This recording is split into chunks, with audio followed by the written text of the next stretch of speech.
What's going on? It's your boy Sermon at Sermon's Domain on Twitter. Mac Miller is back. So what does that mean exactly? Well, in his discography, Mac has always been an artist to experiment. He's not giving you the same album twice. Basically, it means to expect the unexpected. Mac is no longer the fresh, innocent face that we got on Kids. He's lived, he's experienced so much up and down with the fame, battling and beating drug addiction, and most importantly, being able to put all of his experiences into the music, the content, and the creativity of it all. Whenever an artist is able to really put their all into the music, really connect on a level that Mac does, you know you have someone that is truly special. Like I said, Mac is not giving us the same album twice. He's somebody who really values his artistry enough to push himself with every album. His fifth album is titled Swimming, and I feel like the title is a metaphor for life.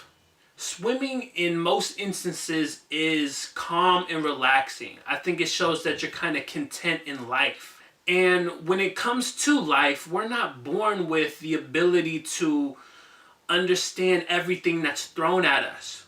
We experience things, we grow because of it. And I think swimming is like that, because you have to learn how to swim in the same way that you have to learn how to really live life. For many years, and we heard it through the music, Mac Miller was drowning. It's a blessing that he was able to go through everything that he was going through with his drug addiction and, who knows what else was going on behind the scenes. But it's a blessing that he was able to overcome that and provide us with an album like Swimming. From Faces to Good AM was when we started to witness Mac getting into the sober stage of his life and his career. And then with the Divine Feminine, that really was like the first instance of Mac Miller swimming. Like, he might not have thought about it that way at the time because love kind of clouds your vision a little bit. But that was a very happy, positive album. It's him being aware. And that's something that he builds upon with Swimming in a very different way. Unfortunately, Mac fell out of love earlier this year. It was all over the place, all over TMZ and social media and all that. But Swimming is not meant to be an album of grief. Sure, there is a little bit of sadness to it, but ultimately, when you listen to it and you break it down, Swimming is an album about life and just experiencing standard human emotions. The intro on Swimming is titled Come Back to Earth.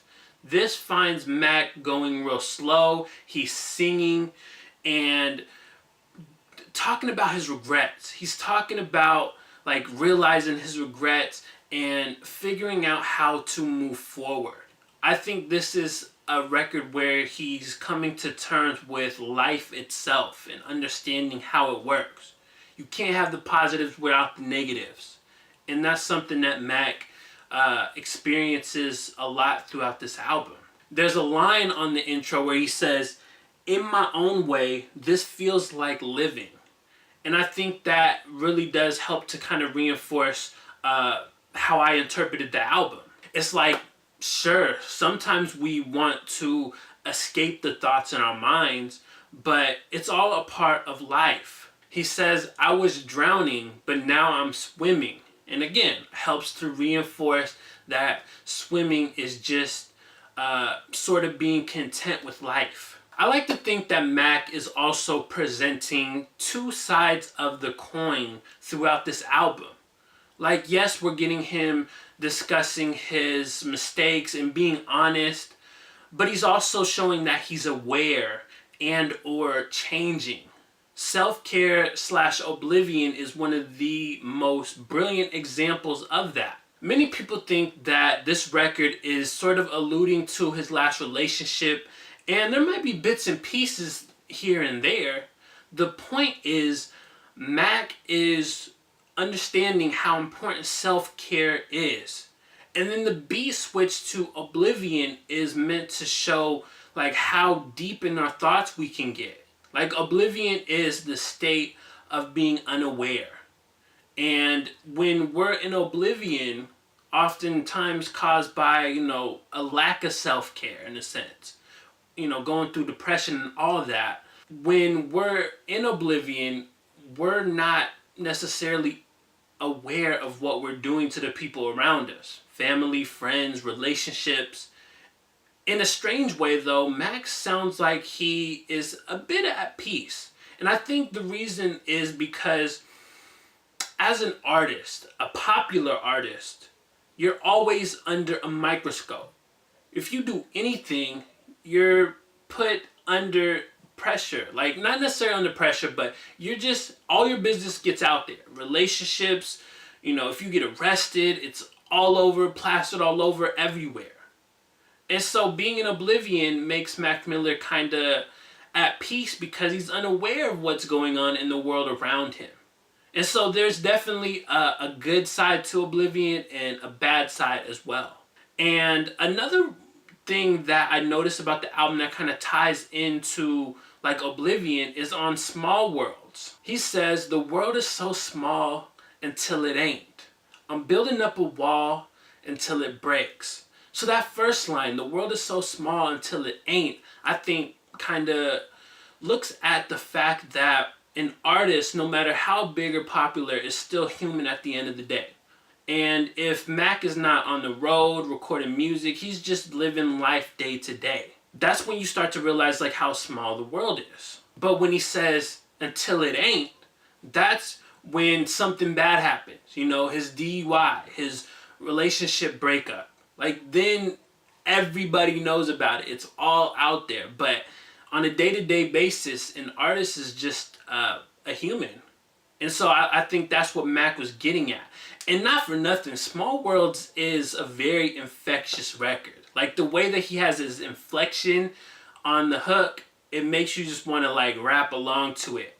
I think another point to lead into is that this album is pretty serious throughout. But that doesn't really hinder the enjoyment factor. Now, what I mean by that is, I'm sure everybody out there has some kind of music that they've listened to for like a particular mood. Like, I'll use an example. Joe Budden's Mood Music 3. This is a classic mixtape to me, but it's also one that I'm not quick to play all the time. I think if I'm like happy, I'm not really rushing to play this mixtape because it is a very depressing body of work throughout.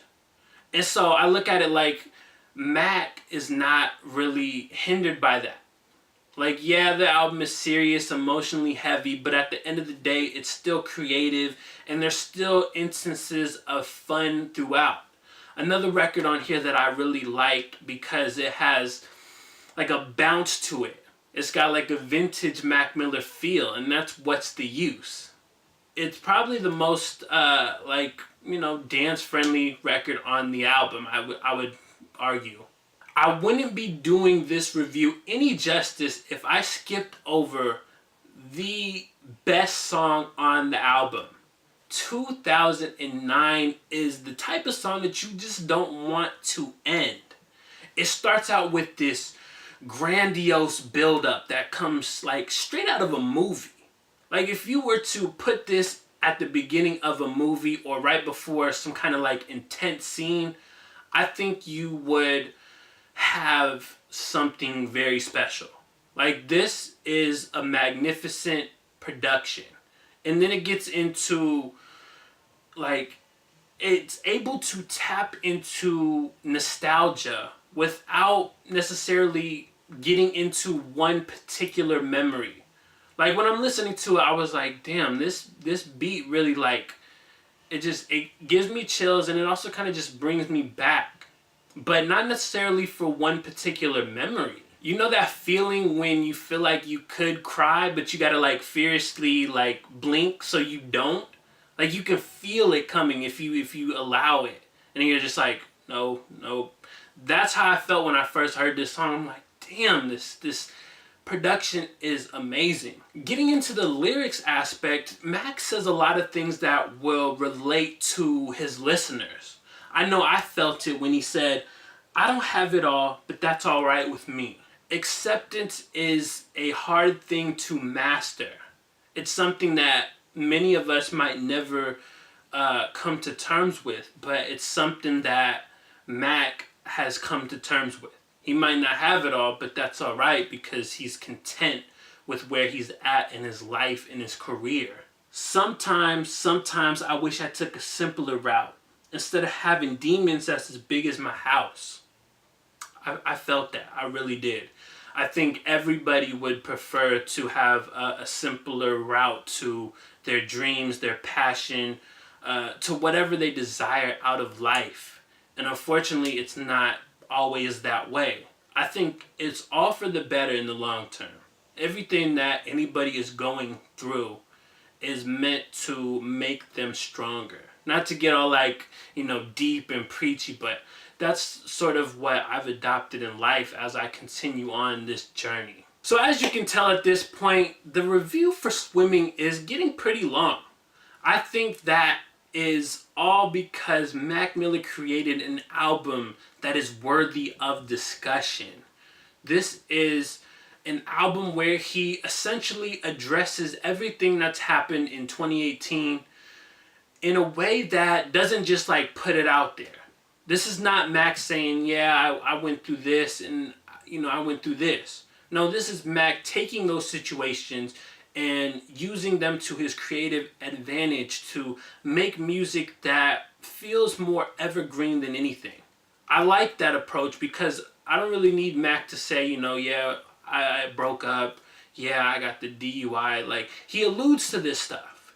And if you're not paying attention to the album, if you're not really getting deep into the lyrics and the deeper meanings behind everything, you'll probably miss it.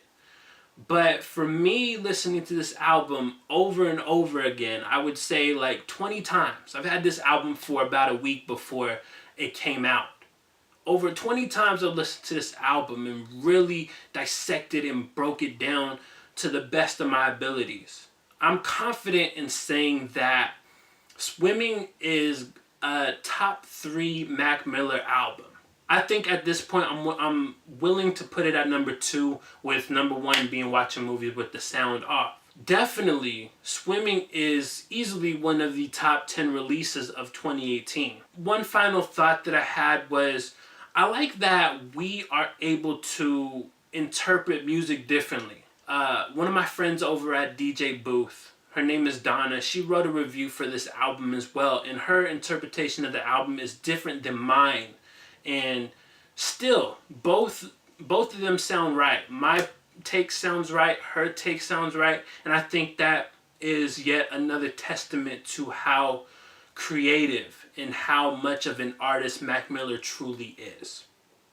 So those are my thoughts on Mac Miller's Swimming. After you listen to this album, I want to know what you think about it in the comment section below. And then like the video, subscribe to the channel if you're not already, share the video. Follow me on Twitter at Sermons Domain. Check out some of my other content, more reviews, discussions, interviews, etc. And as always, thank you for your time. I appreciate you for watching. And until next time, peace.